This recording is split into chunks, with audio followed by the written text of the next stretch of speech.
से आप सभी लोग एक बार फिर से स्वागत है आपका हमारे YouTube channel study with Yogesh में, जहां आज लगभग 3 या 4 दिन के गैप के बाद क्रैश कोर्स को फिर से आज शुरू कर रहा हूं। थोड़ा सा आपके जो डेली रूटीन की क्लासेज होती हैं यानी जो टाइमिंग होती है उससे थोड़ा आज विलम्ब जो हो गया आपकी क्लास में हो गया, चलता है, ठीक है। आपको तो पढ़ने से मतलब है। दूसरी चीज़, स्टडी विथ योगेश 2.0 पे आजकल कमलेश सर आपको क्लास करा रहे हैं, भूगोल के वन लाइनर यानी फैक्ट क्लास करा रहे हैं।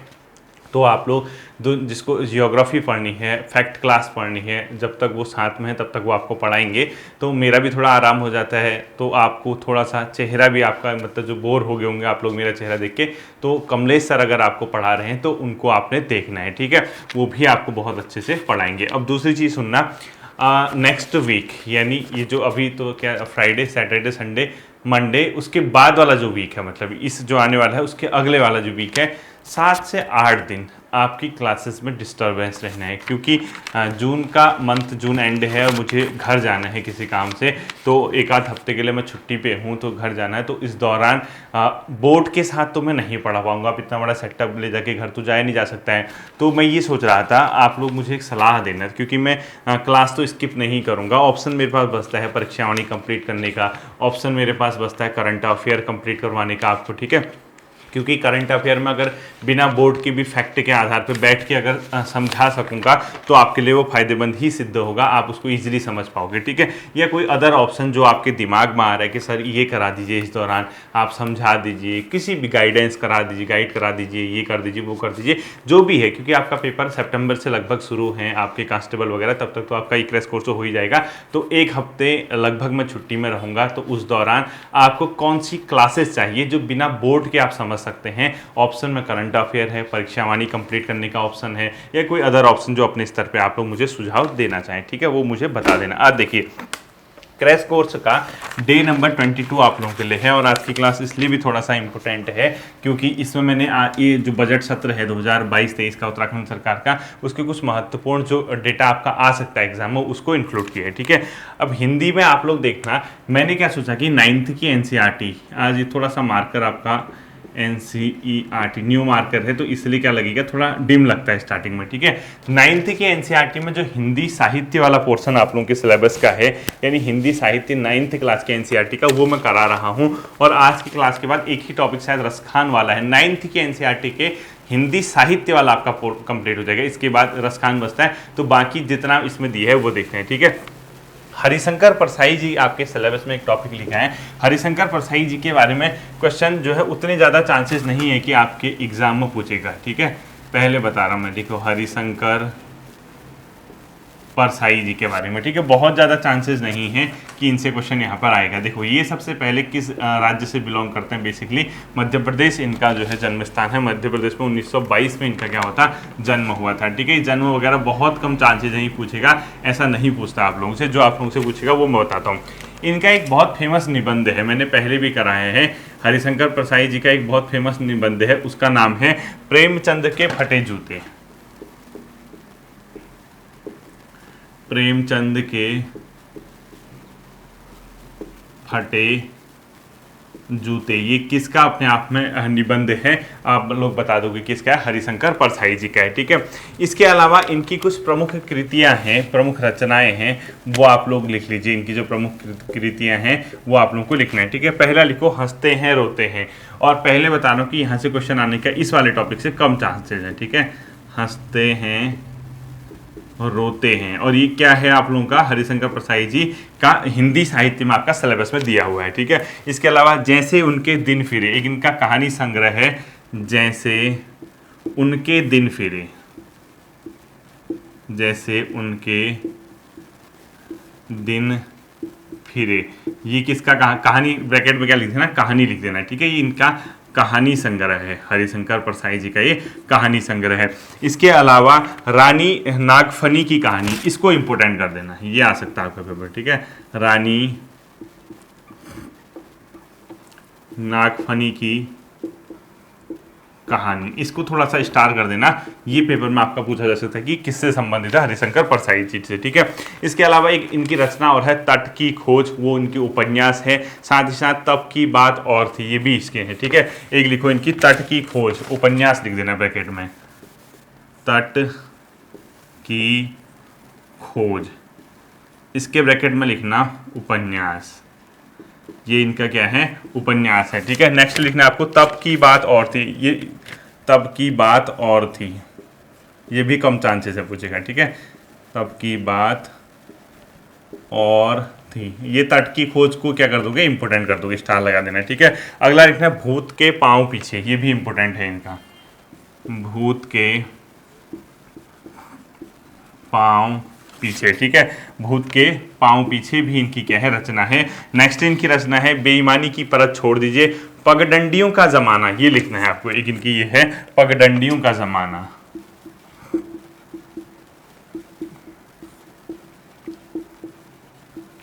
पगडंडियों का जमाना, इसको भी आप लोगों को क्या करना है, स्टार लगाना है, ये भी इंपोर्टेंट है अपने आप पर। ठीक है, इसके अलावा एक है सदाचार का तावीज और तिरछी रेखाएं, एक इंपोर्टेंट कर देना, सदाचार का तावीज, सदाचार का तावीज। ठीक है, सदाचार का तावीज किसकी रचना है, अपने आप में हरिशंकर परसाई जी की है। एक है इनकी ठिठुरता हुआ गणतंत्र, और लास्ट लिखोगे और अंत में। ठीक है, ठिठुरता हुआ गणतंत्र, क्योंकि एनसीईआरटी है, हम नहीं चाहते हैं कि हम इसको छोड़ें। ठीक है, किसी भी केस में ये नहीं छूटना चाहिए। ठिठुरता हुआ गणतंत्र, अगर आपको साइड में नहीं दिख रहा होगा तो इधर मैं कहीं पे लिख देता हूँ, ठिठुरता हुआ गणतंत्र। ठीक है, ठिठुरता हुआ गणतंत्र भी किसकी रचना है, अपने आप में हरिशंकर परसाई जी की है। और एक लिख लो, शिकायत मुझे भी है, क्या लिखोगे, शिकायत मुझे भी है।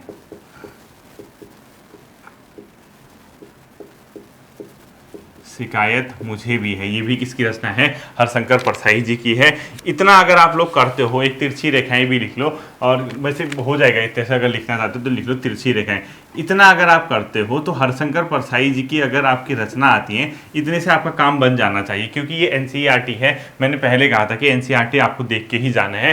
हरिशंकर परसाई जी के बारे में, हरिशंकर परसाई जी के में 9th की क्लास के एनसीईआरटी में इतना ही दिया है, साथ ही साथ वो आपके सिलेबस का हिस्सा भी है। 2 क्वेश्चन आपके हिंदी साहित्य वाले पोर्शन से पूछेगा, तो एक क्वेश्चन अगर आता है तो जो मैंने इसमें स्टार लगा रखा है वो तो ध्यान रखना ही रखना, बाकी 1-2 दिन इसको हवा हवा में पड़ जाना, ठीक हो जाएगा। ठीक है, इसके बाद अगला उसने जो दिया है 9th में, वो दिया है महादेवी वर्मा, महादेवी वर्मा, और ये आपके सिलेबस में भी दिया है, ये आपके सिलेबस में भी दिया है। ठीक है, इनको देखो, ये छायावादी कवि हैं। ठीक है, प्रमुख छायावादी लिख देना इनको, किस दौर के हैं, छायावादी कवि हैं। और ये 1907 में यूपी में इनका जन्म हुआ था। ये पूछेगा नहीं बस, लेकिन फिर भी आपको ध्यान में रखना है, क्योंकि एनसीईआरटी के आधार पे कुछ भी पूछ सकता है आपका आयोग। ठीक है, अब इनकी जो प्रमुख रचनाएं हैं वो सब के सब इंपॉर्टेंट है, ये सब के सब आपको ध्यान रखनी है, इनसे क्वेश्चन आने के ज़्यादा चांसेस हैं। इनके प्रमुख काव्य रचनाएं लिखो, इनके प्रमुख काव्य क्या क्या हैं, एक लिख लो आप लोग निहार, एक लिख लो रसिम, बहुत इंपॉर्टेंट है रसिम। ठीक है, इसके अलावा निर्जा यामा। ठीक है, निर्जा यामा भी बहुत फेमस है इनकी। ठीक है, बहुत ज़्यादा फेमस है यामा इनकी, ये ध्यान रखना आपको। ठीक है, और दीप शिखा भी मोस्ट इंपोर्टेंट कर देना, दीप शिखा ये मोस्ट इंपोर्टेंट कर देना। ठीक है, दीप शिखा मोस्ट इंपोर्टेंट कर देना, ये किसकी है, महादेवी वर्मा की काव्य रचनाएं हैं।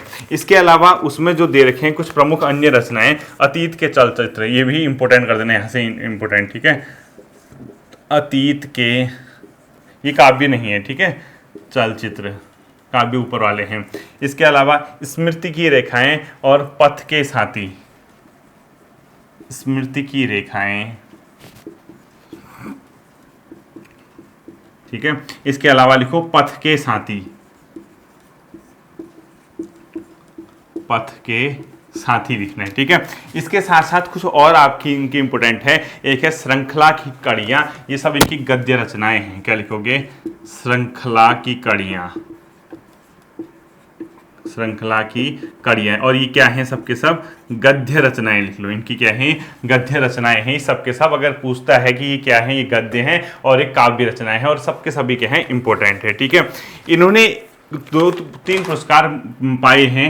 इनको ज्ञानपीठ कब मिला, ज्ञानपीठ कब मिला और किस रचना के लिए मिला, खुद ढूंढोगे। ठीक है, किस रचना हेतु, इतनी मेहनत तो करनी पड़ती है बच्चों। और इसके अलावा इनको एक चीज साहित्य अकादमी पुरस्कार भी मिला, कब मिला, किस रचना के लिए मिला, साहित्य अकादमी पुरस्कार। ठीक है, कब मिला और किस रचना के लिए मिला, ये भी आपको इसमें चेक करना है। एक इनका अंतिम लिख लो, मेरे बचपन के दिन, ये भी इनकी रचना है। मेरे बचपन के दिन, मेरे बचपन के दिन, ये भी क्या है इनकी रचना अपने आप में है। ये भी आपको क्या करना है, ध्यान में रखना है, ठीक है। इसके अलावा बच्चों अगला इसने जो आपके सिलेबस में दिया है वो दिया हजारी प्रसाद द्विवेदी जी के बारे में। किसके बारे में दिया है, हजारी प्रसाद द्विवेदी जी के बारे में दिया है। तो क्रैश कोर्स के अंदर जितनी जल्दी, अभी 9th का, मैं ये नहीं कह रहा कि 10th में कुछ नहीं दिया होगा, 11th में कुछ नहीं दिया होगा, आगे भी दिया होगा, हम 9th कंप्लीट कर लेते हैं एक बार। जो मेन है हजारी प्रसाद द्विवेदी, ये सिलेबस में भी है, हजारी प्रसाद द्विवेदी बेसिकली कहाँ से, यूपी से बिलोंग करते हैं और इनका भी जन्म 1907 में हुआ था। इनकी प्रमुख रचनाएं लिख लो, मोस्ट इंपोर्टेंट अशोक के फूल, अशोक के फूल, ठीक है। इसके अलावा कुटज, क्या लिखोगे, कुटज, साथ ही साथ कल्पलता, क्या लिखोगे, कल्पलता। ये इनके क्या है, प्रमुख निबंध रचनाएं हैं बच्चों, क्या है, निबंध रचनाएं हैं, ठीक है। इसके साथ साथ ही बाण भट्ट की इनके प्रमुख 4 उपन्यास लिख लो, मोस्ट इंपोर्टेंट कर देना, इनमें से एक नहीं आएगा, देखना। बाण भट्ट की आत्मकथा, बाण भट्ट की आत्मकथा, साथ ही साथ चारुचंद्र लेख, चारुचंद्र लेख। नेक्स्ट पुनर्वाह, ठीक है, पुनर्वाह। और अंतिम जो लिखोगे वो क्या लिखोगे, इनकी अनामदास का पोथा, मोस्ट इंपोर्टेंट, अनामदास का पोथा। ये सब के सब इनके क्या है बच्चों, उपन्यास हैं, ठीक है। ये पूछता भी है कि कौन सा उपन्यास है, कौन सा निबंध लेखन है, ये भी आपको ध्यान में रखना है, ठीक है। इसके बाद एक इनकी प्रसिद्ध कृति है, कबीर नामक कृति किसकी है, लिखो, कबीर नामक कृति किसकी है, कबीर कृति, ठीक है। ये कबीर दास वाला नहीं है, ठीक है, कबीर कृति ये किसकी है, इन्हीं की है, ये भी आपको ध्यान रखना, कबीर किसने लिखी है, ठीक। अब इसके अलावा, ठीक हो गया, इसके अलावा जो अगला आपका आता है वो आता है सुमित्रानंदन पंत जी, जो कि आपके सिलेबस में दिया हुआ है और 9th की एनसीईआरटी के लेवल में भी है, क्योंकि मैं ये कह रहा यहाँ से कोई ना कोई क्वेश्चन आपका बनेगा आज की क्लास से, ठीक है। तो लिखो सुमित्रानंदन पंत, साहित्य में ज्ञानपीठ पुरस्कार पाने वाले पहले व्यक्ति थे, ठीक है, सुमित्रानंदन पंत। ये कहाँ इनका जन्म हुआ, कौसानी, ठीक है, कौसानी, जो कि बागेश्वर अल्मोड़ा की बाउंड्री पर पड़ता है, बागेश्वर जिले में, ठीक है। उस टाइम अल्मोड़ा में हुआ करता था। और ये भी अपने आप में कैसे की मतलब उसके हैं, छायावादी अपने आप में कवि हैं। इनकी प्रमुख रचनाएं, मोस्ट इंपोर्टेंट लिखो, वीणा, ग्रंथि, गुंजन, ठीक है। इसके अलावा पल्लव, मोस्ट इंपोर्टेंट कर देना, पल्लव, साथ ही साथ युगांत। इसके अलावा स्वर्ण किरण,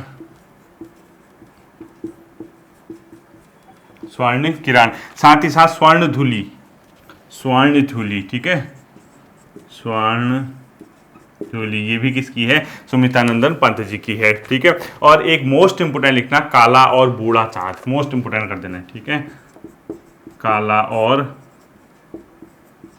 बूढ़ा चांद, काला और बूढ़ा चांद को क्या करोगे, इंपोर्टेंट कर दोगे, ठीक है। ये पेपर में आ सकता है, काला और बूढ़ा चांद, और इसको स्टार लगा देना इस तरीके से, ठीक है। ये इंपोर्टेंट क्वेश्चन है। इसके अलावा एक है लोकायतन चिदम्बरा, मोस्ट इंपोर्टेंट कर देना, ठीक है। सबके सब क्या है, इनके काव्य हैं, लोकायतन और चिदम्बरा। ये जो हैं अपने आप में मोस्ट इंपोर्टेंट है। ये पहले व्यक्ति थे जिन्हें ज्ञानपीठ पुरस्कार मिला, साहित्य में ज्ञानपीठ पुरस्कार पाने वाले प्रथम, ज्ञानपीठ पुरस्कार पाने वाले प्रथम व्यक्ति थे साहित्य के क्षेत्र में। किस क्षेत्र में, साहित्य के क्षेत्र में ज्ञानपीठ पुरस्कार पाने वाले पहले व्यक्ति थे सुमित्रानंदन पंत जी। कब मिला था, 1968 के समथिंग इनको ज्ञानपीठ मिला था, चिदम्बरा के लिए मिला था। देख लेना, इसको कंफर्म कर लेना कि कब और किस चीज़ के लिए इनको मिला था, ठीक है। अगला देखना कबीर, कबीर भी आपके सिलेबस में दिए है, तो इसमें ज़्यादा क्वेश्चन नहीं आने आपके पेपर में। कबीर से ये वाला क्वेश्चन आप लोग ध्यान रखना कि जो कबीर के अपने आप में रचनाएं हैं वो किस में संग्रह है। तो लिखो कबीर की रचनाओं का संग्रह, कबीर की रचनाओं का संग्रह क्या कहलाता है, बीजक कहलाता है। क्या कहलाता है, बीजक कहलाता है। वीर की रचनाओं का संग्रह क्या कहलाता है? बीजक कहलाता है। और एक और नाम है संग्रह जिसमें इनके संग्रह है, उसको बोलते हैं कबीर ग्रंथावली। बट लेकिन प्रमाणिक कौन सी है? बीजक है। ब्रैकेट में लिखो कबीर ग्रंथावली में, कबीर ग्रंथावली में भी इनकी रचनाओं का संग्रह है।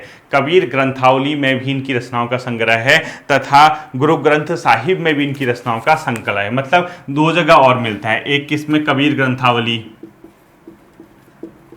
कबीर ग्रंथावली, और दूसरा क्या है अपने आप में? गुरु ग्रंथ साहिब, गुरु ग्रंथ साहिब। इन दोनों ही जगह इनकी रचनाओं का क्या मिलता है? संकलन मिलता है। तो यहां भी मिलता है, यहां भी मिलता है, यहां भी मिलता है। तो पेपर में आपका प्रमाणिक ये है बीजक, और कभी ऐसा पूछता है कि इनमें से किस किस में मिलता है, तो तीनों ध्यान रखना, ठीक है।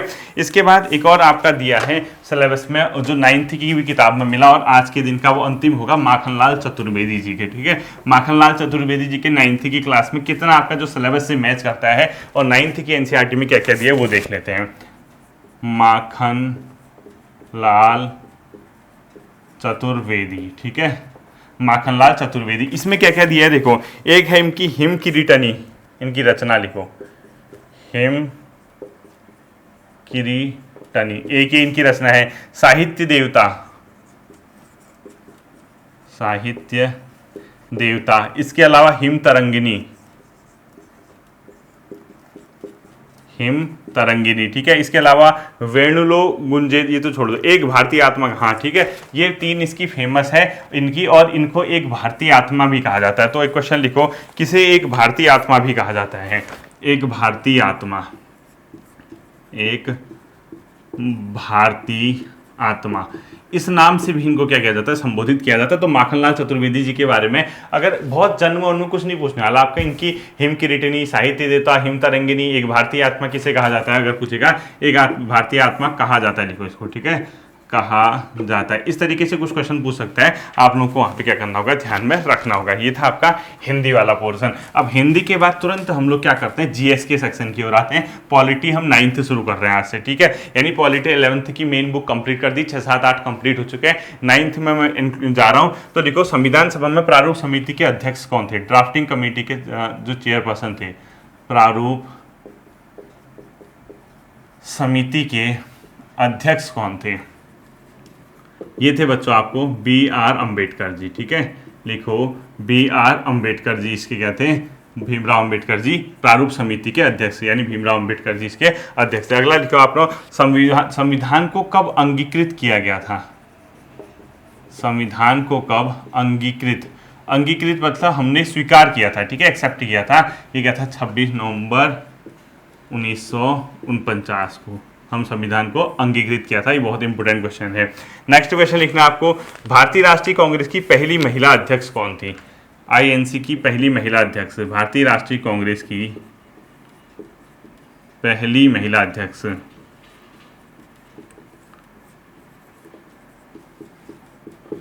महिला अध्यक्ष ये थी बच्चों एनी बेसेंट। एनी बेसेंट कब बनी थी? 1917 में बनी थी। अगला लिखो, भारतीय राष्ट्रीय कांग्रेस की पहली भारतीय महिला अध्यक्ष, भारतीय राष्ट्रीय कांग्रेस की पहली भारतीय महिला अध्यक्ष, अध्यक्षा, ठीक है। ये थी अपने आप में सरोजनी नायडू। कौन थी?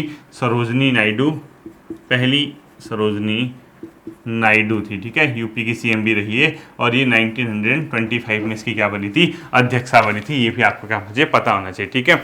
अब देखो, सरकार, जब हम देश स्वतंत्र हुआ उससे पहले सरकार का गठन हुआ, उसको बोलते हैं अंतरिम सरकार। उसमें 3-4 डिपार्टमेंट के नाम दिए हैं आपके NCERT में। लिखो, अंतरिम सरकार में गृह सूचना प्रसारण मंत्री कौन था? अंतरिम सरकार में, अंतरिम सरकार में गृह सूचना व प्रसारण मंत्री, सूचना व प्रसारण मंत्री कौन था? लिखो पटेल जी, ठीक है। कौन? वल्लभ भाई पटेल, ठीक है। इनका पूरा नाम लिखोगे वल्लभ भाई पटेल। अगला क्वेश्चन देखिए, पटेल, ठीक है। नेक्स्ट क्वेश्चन लिखना आपको, संविधान सभा के उपाध्यक्ष कौन थे? ये भी कभी क्वेश्चन पूछता है। जैसे अध्यक्ष तो सबको पता है राजेंद्र प्रसाद, उपाध्यक्ष पूछेगा तो, ठीक है। संविधान सभा के उपाध्यक्ष कौन थे? मुखर्जी जी थे, यानी HC मुखर्जी लिखना है, ठीक है। HC मुखर्जी, यानी संविधान सभा में इसके उपाध्यक्ष कौन थे? एच.सी. मुखर्जी। नेक्स्ट क्वेश्चन लिखना है, अंतरिम सरकार में उद्योग एवं आपूर्ति मंत्री कौन थे? अंतरिम सरकार में उद्योग व आपूर्ति यानी इंडस्ट्री एंड सप्लाई मिनिस्टर, ठीक है, मंत्री जो थे श्री जॉन मथाई, लिख दो जॉन मथाई। कौन थे? जॉन मथाई जी इसमें अंतरिम सरकार में थे, ठीक है। अगला आपको मैंने एक चीज़ बताई थी, जो संविधान की प्रस्तावना में जो टर्मिनोलॉजी शब्द यूज किए गए हैं, चाहे समाजवादी हो, पंथ निरपेक्ष हो, गणतंत्र हो, इसका एक सही क्रम जो होना चाहिए, यानी सीरीज पहले कौन सा शब्द आएगा, लिखो प्रस्तावना में उल्लेखित शब्दों का सही क्रम, प्रस्तावना में ऐसे लिखो, मैं बता रहा हूँ, प्रस्तावना में प्रयुक्त शब्दों का सही क्रम, ठीक है, प्रयुक्त शब्दों का सही क्रम क्या होगा? सही क्रम। और कौन से शब्द जो हैं वो यूज किए गए? देखो, प्रभुत्व संपन्न यूज किया गया सबसे पहले, प्रभुत्व संपन्न, ठीक है। इसके बाद समाजवादी, पंथ निरपेक्ष, समाजवादी, पंथ निरपेक्ष व लोकतंत्रात्मक गणतंत्र यानी लोकतंत्रात्मक गणराज्य, ठीक है, लोकतंत्रात्मक गणराज्य। ये जो शब्द हमारे प्रस्तावना में यूज किए गए, इसका सीरीज आपको पता होना चाहिए कि इस क्रम पे हमारा इसका यूज किया गया है, ठीक है। अगला लिखना है, मौलिक अधिकारों को सर्वप्रथम भारतीय राष्ट्रीय कांग्रेस ने कब उसकी मांग की गई थी? ठीक हो, फंडामेंटल राइट्स यानी मौलिक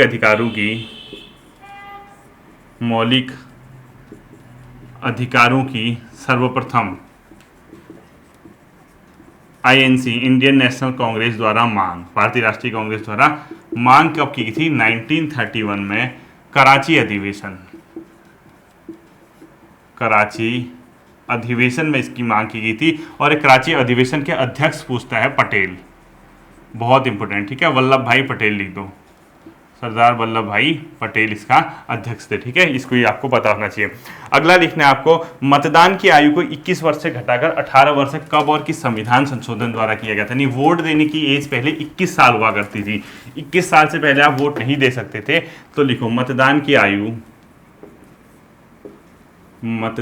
आयु 21 वर्ष से 18 वर्ष कब की गई थी? 61वां कॉन्स्टिट्यूशनल अमेंडमेंट 1989 के द्वारा, यानी 61वां संविधान संशोधन 1989 यानी 1989 के द्वारा मतदान की आयु को 21 वर्ष से घटाकर 18 वर्ष किया गया था। बहुत इंपॉर्टेंट क्वेश्चन है, ठीक है। अब देखो, ये तो बहुत बेसिक क्वेश्चन बताता हूँ, जैसे लोकसभा का चुनाव होता है या विधानसभा का चुनाव होता है, उम्मीदवार की आयु जो चुनाव लड़ता है, ठीक है, उम्मीदवार की आयु कितनी होती है? 25 वर्ष, यानी आप 25 ईयर के हो चुके हैं तो आप चुनाव लड़ सकें। जबकि पंचायत प्लस नगर निकाय, नगर पालिका वगैरह वाला, यहाँ होती है 21 वर्ष। राज्यसभा के लिए कितनी होती है? 30 वर्ष। यानी आप लोकसभा और विधानसभा का चुनाव लड़ना चाहते हैं तो 25 वर्ष पूरी चाहिए, पंचायत और नगर निकाय का चुनाव लड़ना चाहते हो 21 वर्ष, और राज्यसभा का चुनाव लड़ोगे तो 30 वर्ष की उसकी एज होनी चाहिए, ठीक है। एक मोस्ट इंपोर्टेंट क्वेश्चन बता रहा हूँ, प्रथम पिछड़ा वर्ग आयोग का गठन कब और किसकी अध्यक्षता में हुआ था? मोस्ट इंपोर्टेंट गणना, ठीक है। बैकवर्ड क्लासेस जो कमीशन था फर्स्ट, प्रथम पिछड़ा वर्ग आयोग, इसका गठन कब और किसकी अध्यक्षता में हुआ था? प्रथम पिछड़ा वर्ग, ठीक है, माइनॉरिटी कमीशन आयोग, ये बना था बच्चों 1953 में, 1953 में। और इसके अध्यक्ष थे मतलब बाबा काका कालेलकर, इसके अध्यक्ष हुआ करते थे काका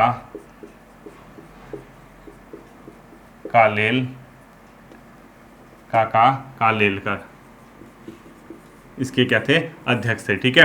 इसके साथ साथ ही द्वितीय पिछड़ा वर्ग आयोग, मोस्ट इंपोर्टेंट कर देना, द्वितीय पिछड़ा वर्ग आयोग, इसका गठन हुआ था 1979 में, जबकि इसके अध्यक्ष थे वीपी मंडल। क्या थे, कौन थे इसके अध्यक्ष?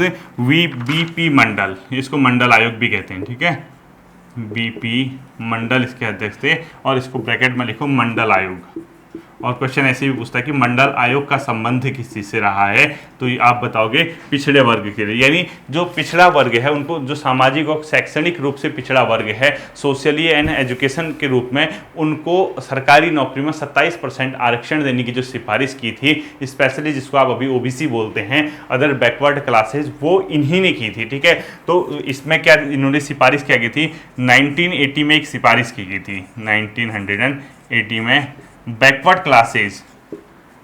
क्लासेज हेतु 27% रिजर्वेशन आरक्षण की इन्होंने क्या की थी, सिफारिश की गई थी, और इस सिफारिश को 1993 में लागू किया गया था। 1993 में इनकी सिफारिश क्या हुई थी बच्चों, लागू हुई थी। सिफारिश लागू लिख दो 1993 में, और 1993 में ही इनके लिए राष्ट्रीय पिछड़ा वर्ग आयोग का गठन किया गया था। ठीक है, ये क्वेश्चन भी आता है, राष्ट्रीय पिछड़ा वर्ग आयोग कब गठित हुआ था अगर पूछेगा तो 1993 में। ठीक है, बहुत इंपॉर्टेंट है, राष्ट्रीय पिछड़ा वर्ग आयोग कब गठित हुआ था, 1993 में, ये आपको पता होना चाहिए। ठीक, अब देखिए ये तो था आज के जीएस का क्वेश्चन, 9th का लगभग 2-3 चैप्टर निकल गए इतना ही कराने में। अब आज मैं कंप्यूटर इसलिए रोक रहा हूँ क्योंकि अब एक जो हो सकता है कि बजट से क्वेश्चन आ जाए आप लोगों के लिए, तो 2022-23 से कुछ इंपॉर्टेंट फैक्ट बता दे रहा हूँ। ठीक है, लिखो यूके, पूरा नहीं बताऊंगा, कुछ इंपॉर्टेंट क्वेश्चन बजट, क्योंकि बजट से इतने क्वेश्चन आते नहीं है। ठीक है, 22-23 कभी कभी अगर आपका एग्जामिनर का दिमाग खिसक गया और उसको लगा कि इनको बजट में ही परेशान करता हूँ, कुल कितने का बजट पास हुआ ये पता होना चाहिए आपको। ठीक है, कुल जो बजट रखा गया इस सेशन में इस बार, वो रखा गया अपने आप में 65,571 करोड़ का, 0.4949। ठीक है, 49 करोड़, यानी 65,571.49 करोड़ का कुल इसमें बजट पेश हुआ। अब बजट में क्या होता है, अलग अलग मदें होती है बच्चों, किसको कितना पैसा मिला, तो इसके अंदर आपको एक चीज पता होना चाहिए, मनरेगा। ठीक है, मनरेगा पूछता है पेपर में, अगर क्वेश्चन इस तरीके से आएगा, उत्तराखंड सरकार के 2022-23 में मनरेगा तहत कितना कुल कितने धनराशि आवंटित की गई है, 297.84 करोड़, लिखो इसको 297.84 करोड़ ने मनरेगा के तहत इसमें पैसा दिया है। ठीक है, इसके अलावा एक राष्ट्रीय ग्रामीण आजीविका मिशन है, नेशनल रूरल लाइवलीहुड मिशन जिसको बोलते हैं NRLM, उसके अंदर कितना दिया है, देखो नेशनल राष्ट्रीय ग्रामीण आजीविका मिशन, लिखो राष्ट्रीय ग्रामीण, और आपको ये नहीं कि इसको पूरा रट के याद नहीं हो रहा, परेशान हो, इसको खाली एक मोटा मोटा अनुमान देखना है। जैसे मैंने यहाँ पर लिख दिया आपका ये 65,571, तो लगभग आपको ये 65,500 कुछ का हुआ था, वो पेपर में याद आ जाएगा। ठीक है, मनरेगा का लगभग 297-98 करोड़ के आसपास है, ऐसे तरीके से याद करना है। अब एग्जैक्ट फिगर याद करोगे फिर याद नहीं होगा। ठीक है, राष्ट्रीय ग्रामीण आजीविका मिशन को जो उत्तराखंड सरकार ने इस बार दिया है, वो दिया आपने 112.38 करोड़, 112.38 करोड़। ठीक है, यहीं पर एक और स्कीम थी, सीएम प्लायन रोकथाम योजना, यानी मुख्यमंत्री प्लायन, ये थोड़ा हटके हो गया, देखो रोकथाम योजना। अब ये जो है, ये वाला जो क्वेश्चन है, ये थोड़ा सा हटके हो गया, क्योंकि आयोग वगैरह वाले अगर मतलब ये बजट वगैरह देखे होंगे तो क्या पता इससे क्वेश्चन पूछ दे कि सीएम प्लायन रोकथाम, यानी प्लायन को रोकने के लिए एक नई इनिशिएटिव है, इसके लिए दिया है बच्चों 25 करोड़ रुपए। अगर पूछेगा क्वेश्चन कि वर्ष 2022-23 के बजट में सीएम मुख्यमंत्री प्लायन रोकथाम योगदान हेतु कितने का प्रावधान किया गया है, तो 25 करोड़ का इसमें प्रावधान किया गया है। ठीक है, नेक्स्ट क्वेश्चन लिखना आपको, चाय विकास योजना के लिए दिया है 18.40 करोड़, चाय विकास योजना लिखो, टी डेवलपमेंट प्लानिंग,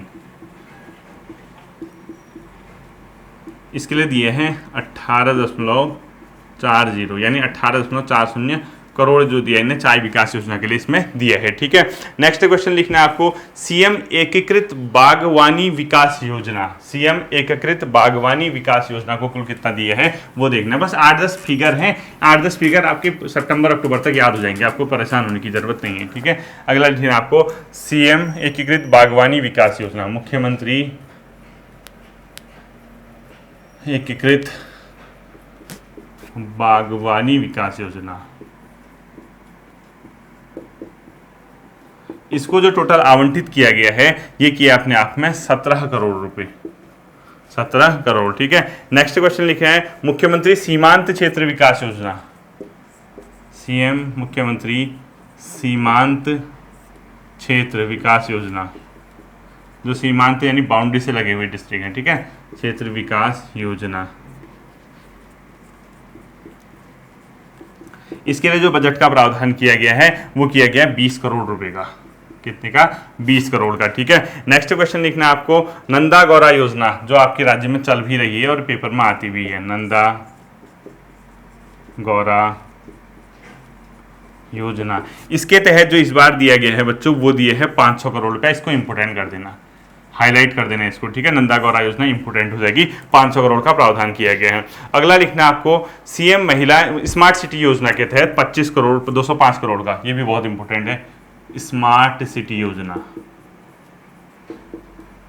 इसको दिया है 205 करोड़ का। इसमें क्या किया गया? प्रावधान किया गया, ठीक है। अगला लिखना है आपको, Shyama Prasad Mukherjee rurban mission, most important, Shyama Prasad Mukherjee rurban mission लिखो। श्यामा प्रसाद मुखर्जी रूअर्बन मिशन को जो दिया गया है वो दिया है 34 करोड़ रुपए, 34 करोड़ रुपए का इसमें क्या किया है? प्रावधान किया गया है। 3 और बचते हैं आपको, एक लिखो, मुख्यमंत्री महिला स्वयं सहायता समूह सशक्तिकरण योजना जो दिया है वो दिया 7 करोड़। मुख्यमंत्री महिला स्वयं सहायता समूह, मुख्यमंत्री महिला स्वयं सहायता समूह सशक्तिकरण, इसको दिया है अपने आप में 7 करोड़, ठीक है, 7 करोड़ की इसमें दिया गया है। और इसके अलावा अंतिम 2 आते हैं आपका, एक अटल उत्कृष्ट विद्यालय योजना 21.28 करोड़ रुपए, ठीक है। अटल उत्कृष्ट, अगला है आपको अटल उत्कृष्ट विद्यालय योजना, अटल उत्कृष्ट विद्यालय योजना, ठीक है। इसको जो दिया है वो दिया अपने आप में कितना? अटल उत्कृष्ट विद्यालय जो 21.28 करोड़, 21.28 करोड़। और लास्ट जो है अपने आप में वो है कौन सा? सीएम क्षेत्र विकास बता दिया, एकीकृत बागवानी बता दिया। अंतिम लिखो आप लोग, मुख्यमंत्री अल्पसंख्यक मेधावी बालिका प्रोत्साहन, मुख्यमंत्री अल्पसंख्यक